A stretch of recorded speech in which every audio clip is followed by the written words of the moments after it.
ಚರ್ಚೆಗೆ ಸ್ವಾಗತ.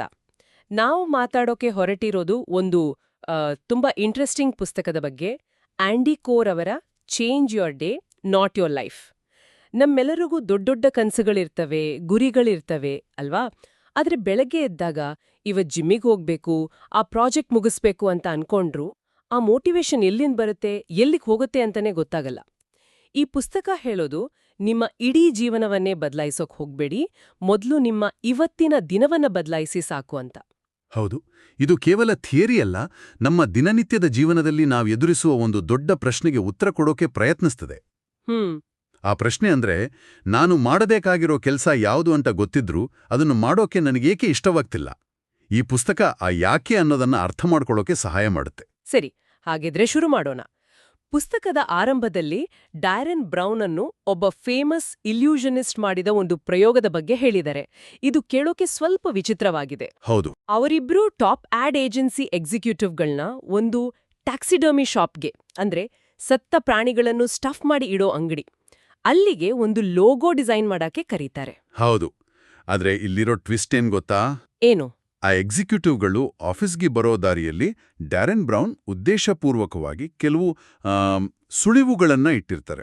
ಓ, ಹಾಗಾ? ದಾರಿಯುದ್ದಕ್ಕೂ ಅವರಿಗೆ ಕರಡಿಗಳ ಚಿತ್ರಗಳು, ಹೆವೆನ್ ಅಂದ್ರೆ ಸ್ವರ್ಗ ಅನ್ನೋ ಪದ ಪದೇ ಪದೇ ಕಾಣೋ ಹಾಗೆ ಮಾಡಿರ್ತಾರೆ. ಕೊನೆಗೆ ಆ ಇಬ್ಬರು ತಾವು ತುಂಬಾನೇ ಕ್ರಿಯೇಟಿವ್ ಆಗಿ ಯೋಚನೆ ಮಾಡಿ ಒಂದು ಲೋಗೋ ಡಿಸೈನ್ ಮಾಡಿದ್ದೇವೆ ಅಂದ್ಕೊಳ್ತಾರೆ. ಆ ಲೋಗೋದಲ್ಲಿ ಒಂದು ಕರಡಿ ಇರುತ್ತೆ ಮತ್ತು ಸ್ಲೋಗನ್ ಆನಿಮಲ್ ಹೆವೆನ್ ಅಂತ ಇರುತ್ತೆ. ಓ, ಇದು ಸ್ವಲ್ಪ ಭಯಾನಕ ಅಲ್ವಾ? ಅಂದ್ರೆ ನನ್ನ ಸ್ವಂತ ಐಡಿಯಾ ಅಂತ ನಾನು ಅನ್ಕೊಂಡಿರೋದು ನಿಜವಾಗ್ಲೂ ಬೆಳಗ್ಗೆ ನಾನು ನೋಡಿದ ಯಾವುದೋ ಜಾಹೀರಾತಿನಿಂದ ಬಂದಿರಬಹುದು ಅಲ್ವಾ? ಖಂಡಿತ. ಮನೋವಿಜ್ಞಾನದಲ್ಲಿ ಇದನ್ನ ಪ್ರೈಮಿಂಗ್ ಅಂತ ಕರೀತಾರೆ. ಪ್ರೈಮಿಂಗ್? ಹೌದು, ಇದು ತುಂಬಾನೇ ಸದ್ದಿಲ್ಲದೆ ಕೆಲಸ ಮಾಡುತ್ತೆ.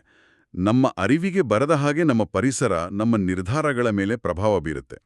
ಇದೇ ತತ್ವ ನಮ್ಮ ದಿನನಿತ್ಯದ ಜೀವನಕ್ಕೂ ಅನ್ವಯಿಸುತ್ತೆ. ಬೆಳಗ್ಗೆ ಎದ್ದ ತಕ್ಷಣ ಫೋನ್ ತೆಗೆದು ನೆಗೆಟಿವ್ ಸುದ್ದಿ ಓದಿದ್ರೆ ನಮ್ಮ ಇಡೀ ದಿನದ ಮನಸ್ಥಿತಿ ಅದರಂತೆಯೇ ಪ್ರೈಮ್ ಆಗಿರುತ್ತೆ. ನಿಜ. ಈ ಪುಸ್ತಕ ಹೇಳೋದೇನೆಂದ್ರೆ, ಇದೇ ಪ್ರೈಮಿಂಗ್ ತತ್ವವನ್ನು ನಾವು ನಮಗೆ ಬೇಕಾದ ಹಾಗೆ ಪಾಸಿಟಿವ್ ಆಗಿ ಬಳಸ್ಕೊಳ್ಬೋದು. ಅದಕ್ಕೇನಾ ಪುಸ್ತಕದಲ್ಲಿ ಮೋಟಿವೇಶನಲ್ ಅಮ್ನೀಷಿಯಾ ಅಂದ್ರೆ ಪ್ರೇರಣೆಯ ಮರೆವು ಅಂತ ಹೇಳಿರೋದು? ನಿನ್ನೆ ರಾತ್ರಿ ಇದ್ದ ಹುಮ್ಮಸ್ಸು ಬೆಳಗ್ಗೆ ಎದ್ದಾಗ ಸಂಪೂರ್ಣವಾಗಿ ಮಾಯವಾಗಿರುತ್ತೆ. ನಿಖರವಾಗಿ. ನಿನ್ನೆ ನಾನು ಜಗತ್ತನ್ನೇ ಗೆಲ್ತೀನಿ ಅನ್ಕೊಂಡಿರ್ತೀನಿ, ಇವತ್ತು ಹಾಸಿಗೆಯಿಂದ ಏಳೋಕೂ ಆಗ್ತಿರಲ್ಲ. ಅದೇ ಮೋಟಿವೇಶನಲ್ ಅಮ್ನೀಷಿಯಾ. ನಮ್ಮ ದಿನದ ವಿನ್ಯಾಸವೇ ನಮ್ಮ ಪ್ರೇರಣೆಯನ್ನು ಕುಗ್ಗಿಸ್ತಿರ್ಬೋದು. ನಾವು ನೋಡೋ, ಕೇಳೋ ಪ್ರತಿಯೊಂದು ಸಣ್ಣ ವಿಷಯವೂ ನಮ್ಮ ಮುಂದಿನ ಹೆಜ್ಜೆಯನ್ನು ನಿರ್ಧರಿಸುತ್ತೆ. ಹಾಗಾಗಿ ಸಮಸ್ಯೆಯ ಮೂಲ ನಮ್ಮಲ್ಲಲ್ಲ, ನಮ್ಮ ದಿನದ ರಚನೆಯಲ್ಲಿದೆ. ನಮ್ಮ ಮೆದುಳನ್ನು ನಮ್ಮ ಪರಿಸರವೇ ಕಂಟ್ರೋಲ್ ಮಾಡತ್ತೆ ಅನ್ನೋದಾದ್ರೆ ನಾವು ಇದನ್ನ ಹೇಗೆ ಸರಿ ಮಾಡೋದು? ಇದಕ್ಕೆ ಪರಿಹಾರ ಏನು? ಇಲ್ಲೇ ಪುಸ್ತಕದ ಮುಖ್ಯ ಸಂದೇಶ ಬರೋದು. ನಿಮ್ಮ ಜೀವನವನ್ನು ಬದಲಿಸಲು ಪ್ರಯತ್ನಿಸಬೇಡಿ, ನಿಮ್ಮ ದಿನವನ್ನು ಬದಲಿಸಿ. ಲೇಖಕರು ಜಾನೆಟ್ ಅನ್ನೋ ಮಹಿಳೆಯ ಕಥೆಯನ್ನ ಉದಾಹರಣೆಯಾಡಿ ಕೊಡ್ತಾರೆ. ಜಾನೆಟ್ ಕೆಲಸದ ಒತ್ತಡದಲ್ಲಿ ಸಂಪೂರ್ಣವಾಗಿ ಮುಳುಗಿ ಹೋಗಿರ್ತಾಳೆ. ಆರೋಗ್ಯ ಹಾಳಾಗಿತ್ತು, ಸಂಬಂಧಗಳು ಹದಗೆಟ್ಟಿದ್ವು. ಅವಳು ಲೇಖಕರ ಹತ್ರ ಹೋಗಿ, ನನ್ನ ಜೀವನದಲ್ಲಿ ಬ್ಯಾಲೆನ್ಸ್ ಯಾವಾಗ ಸಿಗತ್ತೆ ಅಂತ ಹತಾಶೆಯಿಂದ ಕೇಳ್ತಾಳೆ. ಅದಕ್ಕೆ ಲೇಖಕರು ತಮಾಷೆಯಾಗಿ, ಈ ವರ್ಷದ ಜೂನ್ 31ನೇ ತಾರೀಕಿನೊಳಗೆ ಸಿಗತ್ತೆ ಅಂತ ಹೇಳ್ತಾರೆ. ಒಂದ್ ನಿಮಿಷ, ಜೂನಲ್ಲಿ 31ನೇ ತಾರೀಖಿಲ್ಲವಲ್ಲ, ಯಾಕೆ ಹಾಗೆ ಹೇಳಿದ್ರು? ಅದೇ ಪಾಯಿಂಟ್. ಒಂದು ದಿನ ನನ್ನ ಜೀವನ ಸರಿ ಹೋಗುತ್ತೆ ಅನ್ನೋ ಭ್ರಮೆಯಿಂದ ಹೊರಗೆ ತರೋಕೆ. ಓಕೆ. ಆ ಒಂದು ದಿನ ಅನ್ನೋದು ಯಾವತ್ತೂ ಬರೋದಿಲ್ಲ. ದೊಡ್ಡ ದೂರದ ಗುರಿಗಳ ಬಗ್ಗೆ ಯೋಚನೆ ಮಾಡೋದನ್ನ ಬಿಟ್ಟು ಇವತ್ತಿನ ಈ ದಿನದ ಮೇಲೆ, ಈ ಕ್ಷಣದ ಮೇಲೆ ಗಮನಹರಿಸು ಅನ್ನೋದು ಅದರ ಅರ್ಥ.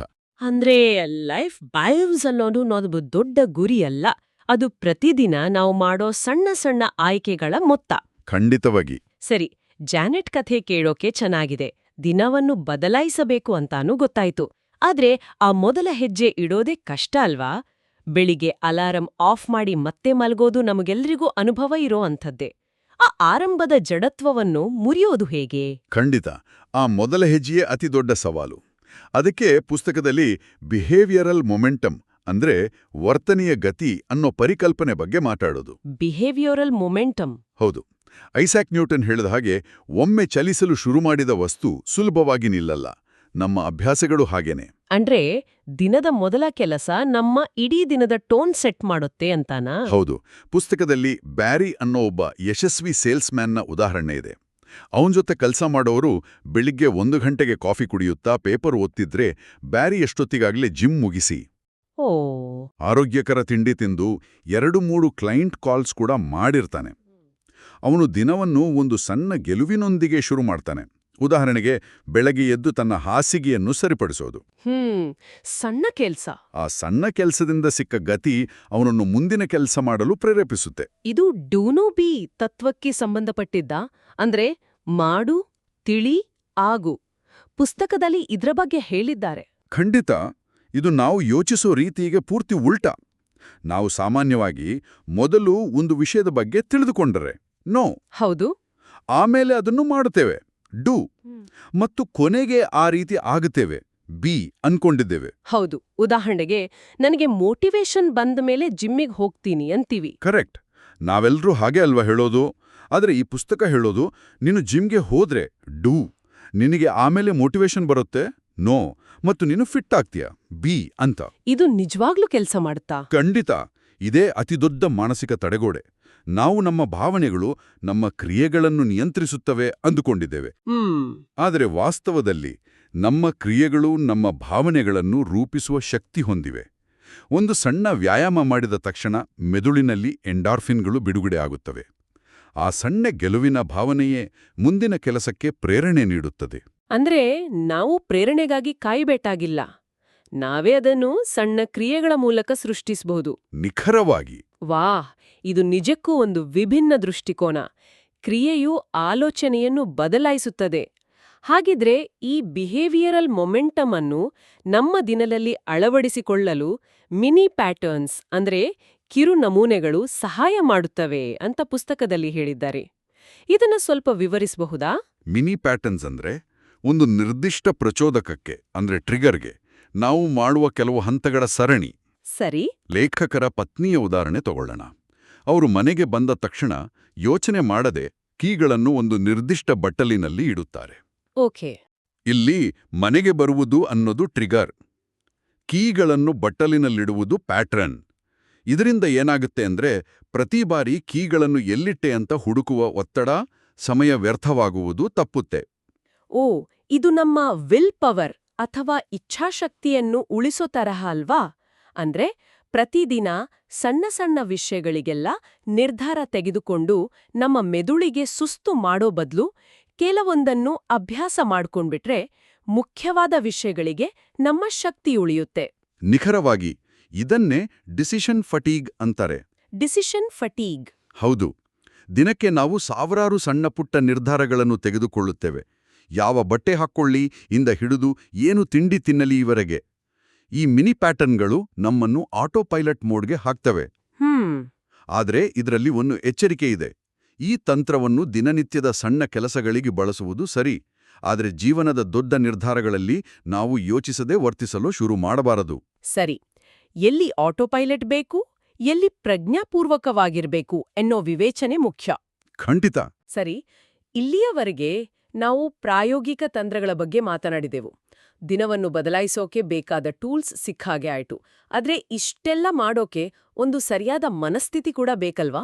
ಹೌದು. ಸುಲಭವಾಗಿ ಹಳೆಯ ಅಭ್ಯಾಸಗಳಿಗೆ ವಾಪಸ್ ಹೋಗ್ಬಿಡಬಹುದು. ಖಂಡಿತ. ಮನಸ್ಥಿತಿಯೇ ಎಲ್ಲದಕ್ಕೂ ಅಡಿಪಾಯ. ಪುಸ್ತಕದಲ್ಲಿ ಜನರನ್ನು 3 ವರ್ಗಗಳಾಗಿ ವಿಂಗಡಿಸಿದ್ದಾರೆ. ಏಳಿಗೆ ಹೊಂದುವವರು ಅಂದ್ರೆ ಥ್ರೈವರ್ಸ್, ಶ್ರಮ ಪಡುವವರು ಅಂದ್ರೆ ಸ್ಟ್ರೈವರ್ಸ್, ಮತ್ತು ಹೆಣಗಾಡುವವರು ಅಂದ್ರೆ ಸ್ಟ್ರಗ್ಲರ್ಸ್. ಇವರ ನಡುವಿನ ಮುಖ್ಯ ವ್ಯತ್ಯಾಸ ಅವರ ಸಾಮರ್ಥ್ಯ ಅಥವಾ ಬುದ್ಧಿವಂತಿಕೆಯಲ್ಲ, ಅವರ ಮನಸ್ಥಿತಿ. ಇದಕ್ಕೆ ಪುಸ್ತಕದಲ್ಲಿ ಒಂದು ಅದ್ಭುತವಾದ ಉದಾಹರಣೆ ಇದೆ. ಹೃದಯಾಘಾತದಿಂದ ಬದುಕುಳಿದ 7 ರೋಗಿಗಳಲ್ಲಿ ಕೇವಲ ಒಬ್ಬರು ಮಾತ್ರ ತಮ್ಮ ಜೀವನ ಶೈಲಿಯನ್ನು ಬದಲಾಯಿಸಿಕೊಳ್ತಾರಂತೆ. ಹೌದು. ಉಳಿದ 6 ಜನ ಬದಲಾಗೋದಿಲ್ಲ. ಹೌದು. ಇಲ್ಲಿ ಸ್ಟ್ರಗ್ಲರ್ಸ್ ಅಥವಾ ಹೆಣಗಾಡುವವರು ಏನ್ ಮಾಡ್ತಾರೆ ಅಂದ್ರೆ ಆ 6 ಜನ ಫೇಲ್ ಆದವರ ಮೇಲೆ ಗಮನಹರಿಸ್ತಾರೆ. ನೋಡಿ, ಬದಲಾಗೋದೆಷ್ಟು ಕಷ್ಟ. ಬಹುತೇಕಲು ಸೋಲ್ತಾರೆ, ನಾನೂ ಸೋಲ್ಬಹುದು ಅಂತ ಅನ್ಕೊಳ್ತಾರೆ.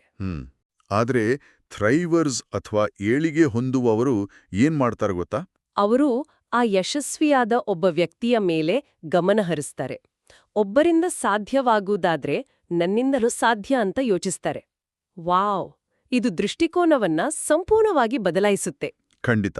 ಹೆಚ್ಚಿನವರು 6 ಜನರಲ್ಲಿ ಒಬ್ಬರಾಗಿ ಸೋಲನ್ನು ನೋಡಿದ್ರೆ ಥ್ರೈವರ್ಸ್ ಆ ಒಬ್ಬ ಯಶಸ್ವಿ ವ್ಯಕ್ತಿಯನ್ನ ನೋಡ್ತಾರೆ.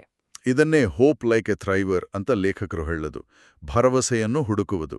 ಇನ್ನೊಂದು ಮುಖ್ಯವಾದ ಅಂಶ ಕಾರ್ಯಗತಗೊಳಿಸುವಿಕೆ ಅಂದ್ರೆ ಎಕ್ಸಿಕ್ಯೂಷನ್ ಮತ್ತು ಫಲಿತಾಂಶ ಅಂದ್ರೆ ಔಟ್ಕಮ್. ಇವೆರಡರ ನಡುವಿನ ವ್ಯತ್ಯಾಸ.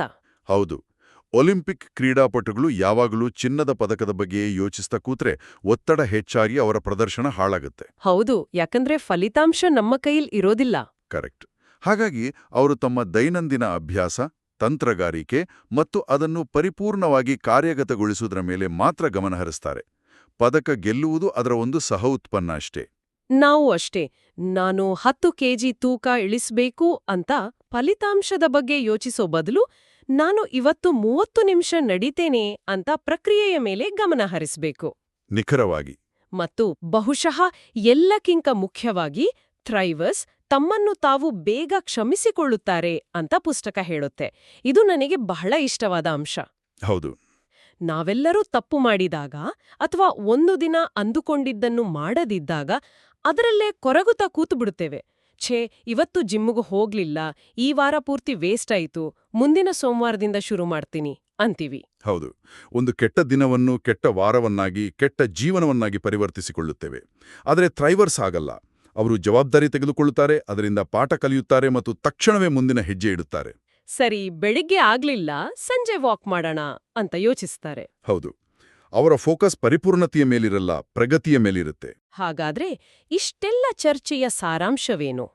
Change your day, not your life ನಮಗೆ ಕಲಿಸೋ ಪಾಠ ಅಂದ್ರೆ ದೊಡ್ಡ ನಾಟಕೀಯ ಬದಲಾವಣೆಗಳು ಒಂದೇ ರಾತ್ರಿಯಲ್ಲಿ ಆಗಲ್ಲ. ಅವು ಸಣ್ಣ, ಸ್ಥಿರವಾದ, ಕೆಲವೊಮ್ಮೆ ಬೋರಿಂಗ್ ಎನಿಸುವ ದೈನಂದಿನ ಹೆಜ್ಜೆಗಳ ಪರಿಣಾಮ. ನಿಖರವಾಗಿ. ಇದಕ್ಕೆ ಲೇಖಕರ ತಾಯಿಯ ಕಥೆಯೇ ಅತ್ಯುತ್ತಮ ಉದಾಹರಣೆ. ಅವರಿಗೆ 49 ವರ್ಷ ವಯಸ್ಸಾಗಿದ್ದಾಗ ಅವರು ದಿನಕ್ಕೆ ಕೇವಲ 30 ನಿಮಿಷ ನಡೆಯಲು ಶುರು ಮಾಡಿದರು. ಅಷ್ಟೇ. ಅಷ್ಟೇನಾ? ಹೌದು, ಅಷ್ಟೇ. ಅವರ ಗುರಿ ಮ್ಯಾರಥಾನ್ ಓಡುವುದಾಗಿರಲಿಲ್ಲ. ಆದರೆ ಆ ಸಣ್ಣ ದೈನಂದಿನ ಅಭ್ಯಾಸವೇ ಅವರಿಗೆ ಆತ್ಮವಿಶ್ವಾಸ ನೀಡಿ ಕೊನೆಗೆ ಅವರು ಮ್ಯಾರಥಾನ್ ಓಟಗಾರರಾದರು. ವಾವ್! ಅವರು ತಮ್ಮ ಜೀವನವನ್ನು ಬದಲಿಸಲು ಹೊರಡಲಿಲ್ಲ, ಕೇವಲ ತಮ್ಮ ದಿನವನ್ನು ಬದಲಿಸಲು ಹೊರಟರು. ಅದ್ಭುತ! ಸಣ್ಣ ಸಣ್ಣ ಹೆಜ್ಜೆಗಳ ಶಕ್ತಿ ಎಂಥದ್ದು ಅನ್ನೋದಕ್ಕೆ ಇದಕ್ಕಿಂತ ಒಳ್ಳೆ ಉದಾಹರಣೆ ಬೇಕಿಲ್ಲ. ಈ ಚರ್ಚೆಯ ಕೊನೆಯಲ್ಲಿ ಬಹುಶಃ ಕೇಳುಗರಿಗೆ ಒಂದು ಚಿಂತನೆಗೆ ಹಚ್ಚುವ ಪ್ರಶ್ನೆ ಅಂತ ಹೇಳಬಹುದು. ಪುಸ್ತಕದಲ್ಲಿ ಲೇಖಕರು ಕೇಳ್ತಾರೆ, ನಿಮ್ಮ ದಿನದ ಮೊದಲ ಆಲೋಚನೆ ಯಾವುದು ಅಂತ. ಹೆಚ್ಚಿನವರಿಗೆ ಆ ಮೊದಲ ಆಲೋಚನೆ, ಅಯ್ಯೋ ಅಲಾರಾಮ್, ಇನ್ನು 5 ನಿಮಿಷ ಮಲಗಬೇಕು, ಅಥವಾ ಇವತ್ತು ಆಫೀಸ್ನಲ್ಲಿ ತುಂಬಾ ಕೆಲಸ ಇದೆ ಅನ್ನೋ ತರಹದ ನಕಾರಾತ್ಮಕ ಆಲೋಚನೆಗಳೇ ಇರ್ತವೆ. ಹೌದು, ನನ್ನ ಮೊದಲ ಆಲೋಚನೆ ಖಂಡಿತವಾಗಿಯೂ ಸ್ನೂಸ್ ಬಟನ್ ಬಗ್ಗೆ ಇರುತ್ತೆ. ಇದು ಬಹಳ ಆಸಕ್ತಿದಾಯಕ ಪ್ರಶ್ನೆ. ಹಾಗಿದ್ರೆ ಒಂದು ವೇಳೆ ನಾವು ನಮ್ಮ ಜೀವನದ ಉದ್ದೇಶವನ್ನು, ಅಂದ್ರೆ ಒಂದು ಮೀನಿಂಗ್ ಸ್ಟೇಟ್ಮೆಂಟ್ ಅನ್ನು ನಮ್ಮ ದಿನದ ಮೊದಲ ಆಲೋಚನೆಯಾಗಿ ಮಾಡಿಕೊಂಡ್ರೆ ಹೇಗಿರಬಹುದು? ಓಕೆ. ಬೆಳಗ್ಗೆ ಕಂಡುಬಿಟ್ಟ ತಕ್ಷಣ ಒಂದು ಸಕಾರಾತ್ಮಕ ಉದ್ದೇಶದೊಂದಿಗೆ, ಉದಾಹರಣೆಗೆ, ಇಂದು ನಾನು ನನ್ನ ಕೆಲಸದ ಮೂಲಕ ಇತರರಿಗೆ ಸಹಾಯ ಮಾಡುತ್ತೇನೆ, ಅಥವಾ ಇಂದು ನಾನು ತಾಳ್ಮೆಯಿಂದ ಇರುತ್ತೇನೆ ಎಂಬಂತಹ ಆಲೋಚನೆಯೊಂದಿಗೆ ದಿನವನ್ನು ಪ್ರಾರಂಭಿಸಿದರೆ ಅದು ನಮ್ಮ ಇಡೀ ದಿನದ ಮೇಲೆ ಯಾವ ರೀತಿಯ ಪರಿಣಾಮ ಬೀರಬಹುದು? ಆ ಮೊದಲ ಆಲೋಚನೆಯು ನಮ್ಮ ದಿನದ ಬಿಹೇವಿಯೋರಲ್ ಮೊಮೆಂಟಮ್ನು ಹೇಗೆ ಬದಲಾಯಿಸಬಹುದು?